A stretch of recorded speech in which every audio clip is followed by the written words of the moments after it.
What's up, guys?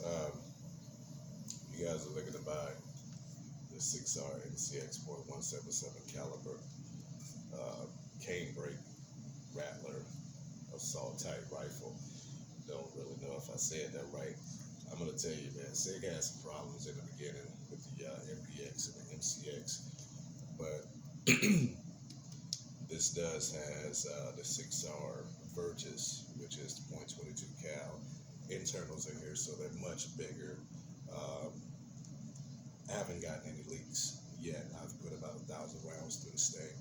Quick update. I don't want to make this video too long. There's a lot of accessories out here that you can buy for this Sig Sauer MCX Canebreak Rattler. I went ahead and got the Gabriel light. I'll leave the description or link to all my accessories upon this review, so you guys can go check out some of these companies. But the Gabriel tactical flashlight, it does have the feature where I can press and hold that, or I can hit this button here, turn it on. Pretty bright. I mean, 3,000 lumens, can't go wrong. I also have the Fiachi red dot, as you guys can see. Pretty cool. Yeah, that red dot's accurate at about 25-30 yards. I mean, I point, shoot, and I'm getting anywhere from nickel to quarter size groupings at 25 yards. I also have a Sea Life red dot. Okay, comes with a nice little cover, protect your lens. It's a red dot and a green dot inside there. The reticles you can switch, I believe it's 3 or 4 different features. Pretty damn cool. Sea Life is a really good, reputable company, man. Shout out to Sea Life. I also put a bipod on here. This is also Sea Life. Adjustable legs. Set this thing down, ready to rock. I'll try to leave a description to that link in there as well. Now, the iron sights, I really don't care too much for. Past 15 yards, they're pretty much pointless. So I'm gonna try to get some aftermarket iron sights on here or whatever. Ambidextrous trigger. It's right side. On my camera, it might be left.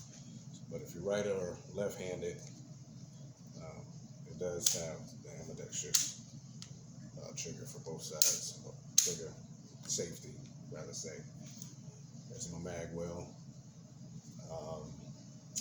And yeah, I mean, this puppy's good. If you do buy it, the type of ammunition, my go-to ammunition would be Gamma Red Fire. I mean, hands down, this gun loves the Gamma Red Fires. I tried the Predator Polymags, alright, but yeah, Gamma Red Fire seems to like these very well. Also, Crosman has a fast flight feature out there with, I believe it's a plastic casing within with the metal tip that Say-By round separates. I believe that's like 5 point something grain.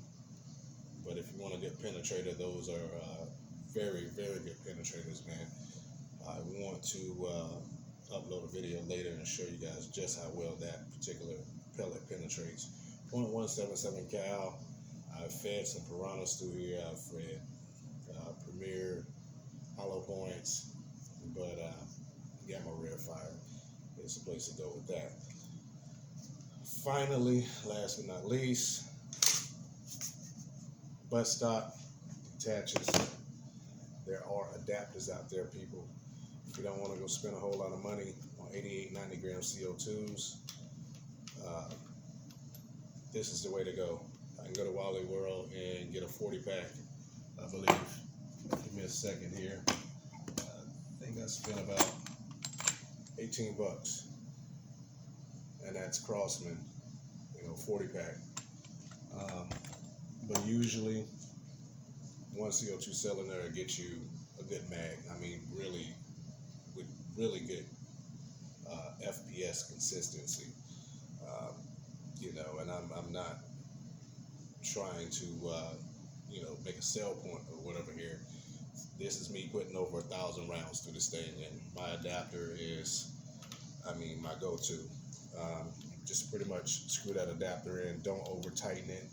You want to tighten it, but do not over tighten it. You guys are gonna break your seals. Sig Sauer did bad with the MPX and the MCX. I used to own the MCX. The internals in there are just too small. They went back to the drawing board, and most of the components inside this particular air rifle has some of the same components as the Sig Sauer MCX Virtus, which is .22 cal. But yeah, always use pellet gun, lube, or your CO2. Just put a small dab on there, you know, every 5 or so mags. And that screws on there like this. And I'm telling you, man, you know, I can have this thing at the ready without, you know, leaving my CO2 cylinder in there pierced. So what I want to do is, I mean, literally just snug it. You want to snug it. So, you know, when I'm ready to go, all I have to do is take my hand, whoop, one time. Usually I already have a mag in there. You know, so when I whoop, clap, clap, I'm ready to go. You get what I'm saying? Real easy, real quick. You're not wasting a whole lot of money on these bulky CO2s. It's just a great feature, man. I'm gonna post a link to the particular company that I bought this from, because it's been holding up really, really, really well. You see that little orange thing in there? Okay, that's a polyurethane O-ring. Okay, you want to keep that lube. That's why I said, you know, every 5 or so mags, put a drop of pellet oil in your CO2 cartridge, charge it, you're good, man.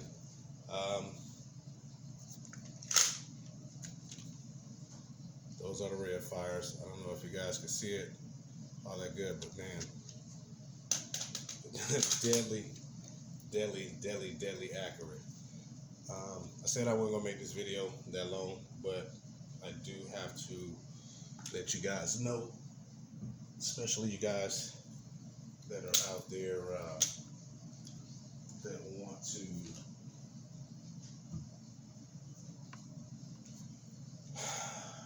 convert your Sig Sauer to HPA. Okay, so this is a high pressure bottle.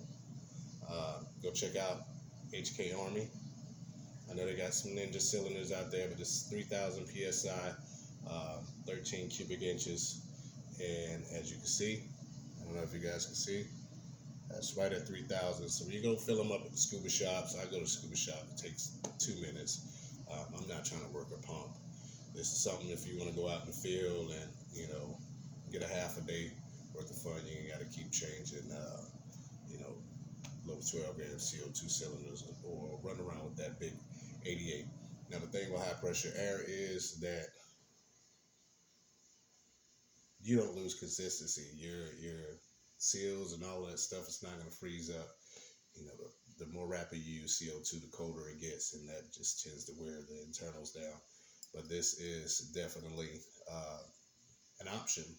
HPA, my Sig Sauer Canebreak is on an HPA system. What you're going to need is the air venturi adapter that goes in the back where your buttstock goes, and that just twists it in there like that, and you'll hear a little and it's done. You know, when you don't want to shoot anymore, just unscrew that out. You hear a little air let out, and you know, it takes a little bit of CO2, not a whole lot, but I usually fill mine to 3,500, you know, because once these cool off, it'll back down a little bit. But yeah, without a further ado, man, good job, Sig Sauer. And yeah, I'll be updating you guys on my baby. Have fun. Shoot safe. These are not for kids at all, man. Like this is not a toy. I can't stress that enough. Not a toy. Get you one, man, before the price goes up. I'm serious. All right, thanks guys for listening in.